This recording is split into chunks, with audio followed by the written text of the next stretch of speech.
You're getting a good look at Cascade. I haven't been here in a while. What are the conditions? Well, of course, it's gorgeous outside, pushing 70 today in eastern, central North Carolina, coastal Piedmont area for dirt, if you want to know what kind of dirt's here. But a lot of you that tune in know what kind of conditions and the sand and dirt there is. It's a gorgeous day out here, though. Join the hunt today. Join the find, actually. I'm going to show you some things of what you can find here. Then we're going to take a walk and in return, I'm going to go up a couple aisles. I'm on a hot spot, so maybe we'll pull out a point. But check this out. Of course, I just found this. We all love these. And they don't do good unless you have them in the right context, which is in your hand. Right? But look at the conditions here, of course. That's the conditions. Beans. Beans that have been brought up long ago, harvested, weeds growing in, moss. Can you check it out? I hope this is coming in. Of course, right here, smoking honor point that I brought, which I found looking over my shoulder, maybe 25 yards down to my right. Incredible piece. I love it. It's exactly the way they wanted to make it. It's tough material, resilient, brutal. But an awesome point there to give you an idea of its size right there with my fingers. And I want to just move right along and do a little join the hunt now. This is what you're finding out here. I knew I'd find a lot of pottery. It just has character. Every tone indicates a difference in firing, a difference in chemical makeup, if you will, the difference in soil that they use to make the pottery. If I can get some close-ups on this stuff, which is a beautiful thing. And I know Jonesy knows well about the pottery. Now the one there, that's not a piece of pottery. This is the smoothest. I mean, talking about baby skin smooth piece of soapstone. They've made some stuff out of soapstone out here. And I don't know the story of soapstone around here. I barely slow down enough not to get out and be able to find and save some of this stuff. And a couple good points here, a couple good artifacts. Look at this little Guilford round. Smoking. This is the kind of stuff you can find here. So, I mean, I found some G10s here to rock your boat, not to mention this great tool. Now, because of this, here's a good story for you. No dimple. It's not a hammerstone for the most part at all. This is a milling stone. Definitely is. Milling stone. I mean, take a look at this thing. This thing, I know, was in a matata, and they used it for grinding up corn and maize then. And somebody say, well, how do you know it's not a difference between a hammerstone and whatever? Well, they had hammerstones here, no doubt, but I know because of this, because of the pottery. Early woodland, late archaic pottery, early woodland pottery to just the beginning of the mid-woodland period, where they moved into starting to grow some maize and do some agriculture, settling down and becoming a little more sedentary. Interesting points. Anyway, great stone right there. Great stone. That's great stone. I'm going to give that stone away. I know that already. I love going out and collecting gifts because most of the stuff you're looking at are gifts. And that right there is fulfilling when you're collecting. Anyway, join the hunt with Indian Trace. I've got something. Now, I wonder if I can find it again. I'm going to go up here. We're just going to walk down the chute. And you can join me a little bit on the hunt. So, oh, I'm dropping stuff. Excuse me. Now, like I said, no doubt I'll probably slow down. Here's well, there's something. So, I mean, you're just joining the hunt here with me. And I just figured I'd go ahead and do it. Kick it off.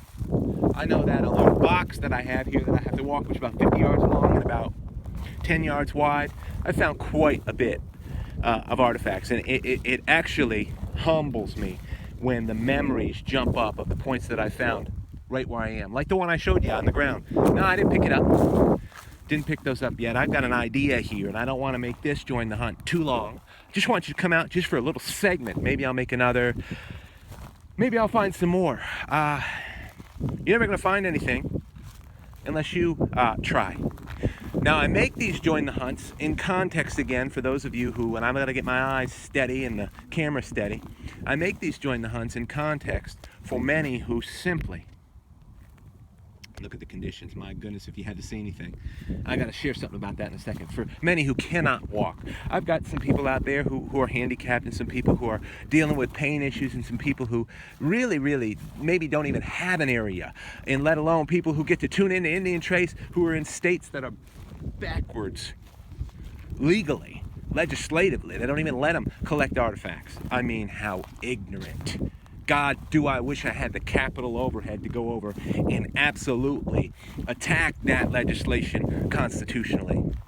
And with education, people just don't know. But you see, I think a lot of it's been hurt, and I have been educated as well. A lot of the situation has been hurt in collecting artifacts because of the backwards individuals. Now, some of you are probably watching this who have the audacity to dig up graves, and they know they're grave sites. See, that's just obscene. That's just like, really? You know, we're doing this stuff, at least a lot of us, me, many of you guys in the streams where the stuff does get busted up in the streams and what have you, to save. Sure as you live, the ice, the streams are going to fill, floods are going to come, those things are going to be broken. Here, sure as you live, the machines. Look at this, a good shot right here of the Cascade.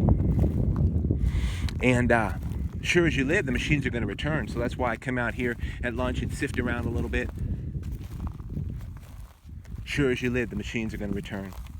Now, here's a good little tip. If you're ever out and just shed the rip of beans that are harvested, and they scattered them all over and they let the weeds grow up, I don't actually try to see anything. I don't work at it.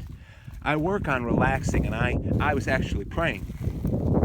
And my insight was just to relax and allow the whole conditions of everything not to freak out my nerves. See, there's the key. If you can relax and accept and just let the conditions in the way the conditions are just filter through you, well, then the life that's in the ground, well, that life is going to come up, and it's going to strike you. It's going to make a difference in what you're seeing in your eye, because your brain is magnificent. It is an absolute gift of God, and it is designed to discern differences in things. What's that? Look at that. Look at that. Oh, I'm sorry, I didn't show you that. What was it? It was down here, and I went like this, and actually it turns out to be a very thin, and I don't know if you can catch the detail on that. Very high grade detail. I don't know if it's coming in. There it is. Piece of pottery.